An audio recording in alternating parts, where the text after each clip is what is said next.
take it, then I won't need to worry about the room anymore, because 6 and 33 and 118 need changing soon, and I don't want to climb up the ladder to change them because it's very late, and I'm tired.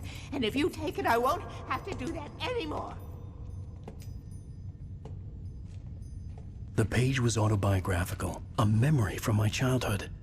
But I didn't write this. It was a page written by Thomas Zane. None of them were supposed to exist anymore. Alan, 7 years old, would fight sleep to the bitter end. When he did sleep, he soon woke up, screaming, the nightmares fresh in his mind. One evening, his mother, sitting by his bed, offered him an old light switch. She called it the clicker, and flicking the switch would turn on a magical light that would drive the beast away. To imbue the talisman with all possible power, she added that it had been given to her by Alan's father. Alan never knew him, and anything of his took on mythical proportions in his mind. With the clicker firmly in his hand, Alan finally slept like a baby. Now, almost 30 years later, Alan thought of this as he stood on the rim of Cauldron Lake, the clicker in his hand. He took a deep breath and jumped. My mind swirled. I'd given the clicker to Alice, yet it was here. Zane had written it into existence in a story I had written. I can get to her now. I can finish this.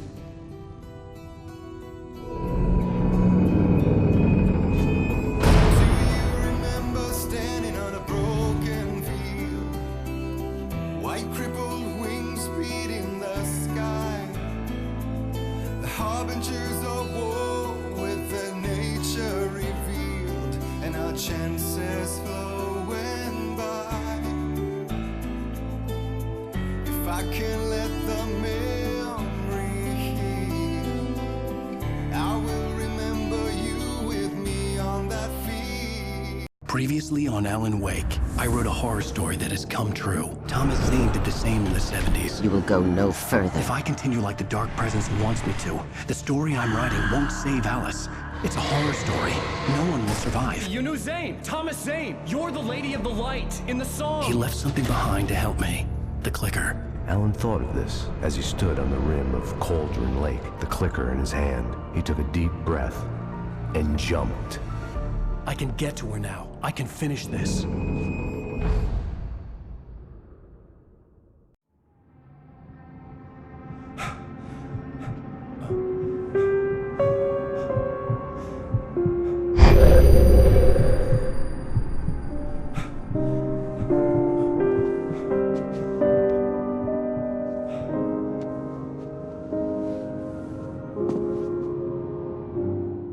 I had a hangover.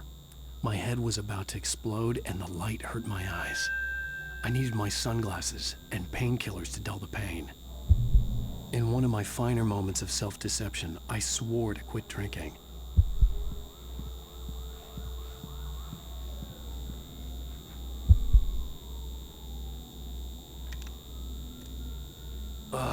The sunglasses made the world look bearable. Now I could keep my eyes open without feeling like a vampire in the sun.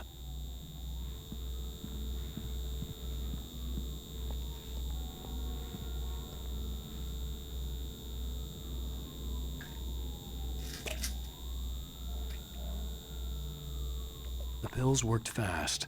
The prospect of being awake started to seem bearable again. There was a message waiting for me on the machine. You have one new message. Al! Are you still asleep? Wakey, wakey! You should have your show on your TiVo. If Alice wasn't too mad to record it.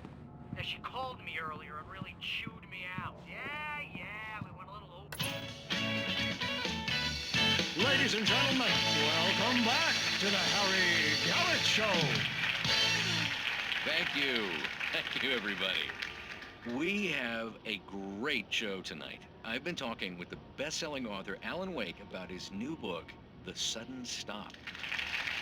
Yeah, good read. Go buy it. No, it is a good read. Look, I'm gonna be honest here. Is that wise? No, but I'm gonna do it anyway.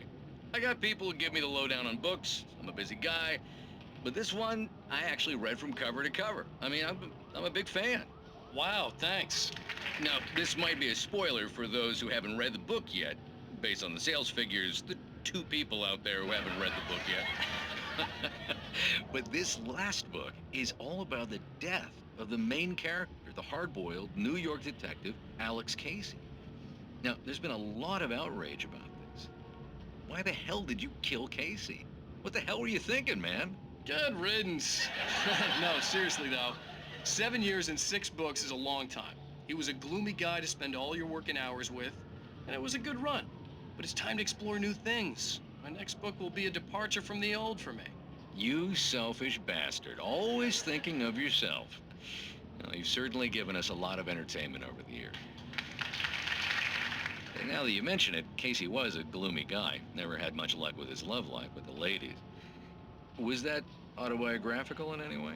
Yeah, no kidding. Casey's lady friends tended to die on him. With Casey, it was all about his pain. No, nothing autobiographical about that. I'm a happily married man. My wife is my muse. Well, congratulations. That's great to hear. So, how's the publicity tour been treating you? Good, great. But I gotta say, I'm glad to be back home in New York. Well, you've certainly been on the news a lot lately. Lots of parties and, you got into a fight with some paparazzi. Oh, man. Well, that guy was really in my face. I lost my temper. I know that wasn't cool. You are famous for that temper. Well, I did also write several books.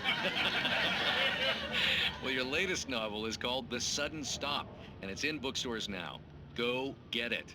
That means the 2 of you out there who haven't bought it yet. Ladies and gentlemen, that's all we have for you tonight.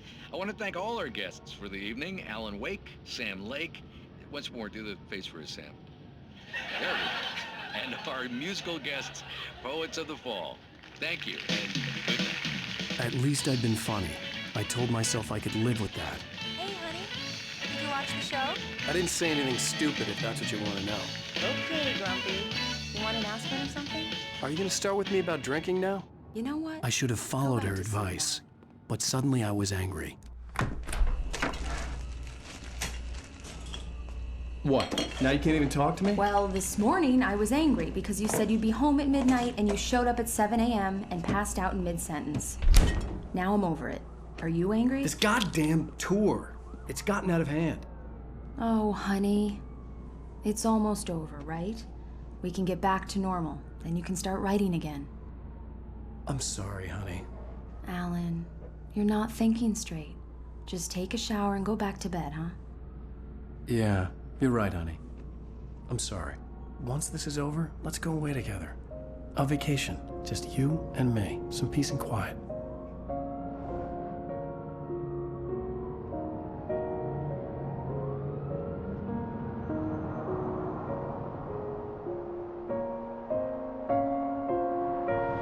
Somehow, the clicker was the key to the cabin. I had to return to Cauldron Lake to save Alice.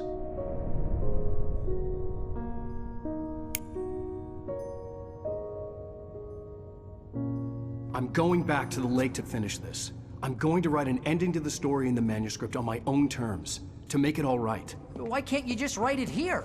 The last page is still in the typewriter. I need to read it first. Everything needs to be just right. Zane tried to cut some corners, and it didn't end well. Okay, ready when you are. I'm sorry, Sarah, but I need to do this alone. Barry, take her gun. Miss Weaver, close the door when I leave.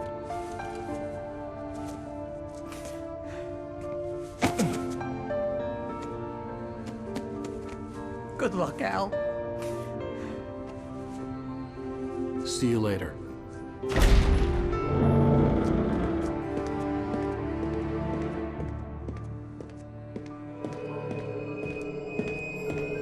When I got out, it was warm and sunny. I'd flicked the switch of the clicker. Had it done this? I didn't stop to question it. I had to take advantage of the sunlight to get to the lake. On Zane's page, I'd stood on the rim of Cauldron Lake, about to use the clicker. That's where I was headed.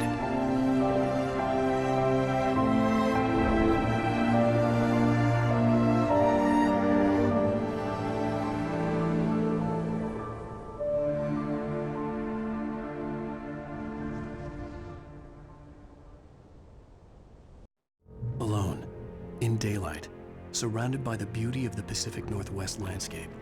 It was hard not to let doubt creep in one last time. I could still chalk everything up to a dream, a delusion. I had enough imagination to make up something like this, having been in the cabin all this time, trapped in a story inside my head, gone mad from grief over Alice's death like Hartman had claimed. There would be no way of knowing. I told myself it didn't really matter. My course was set.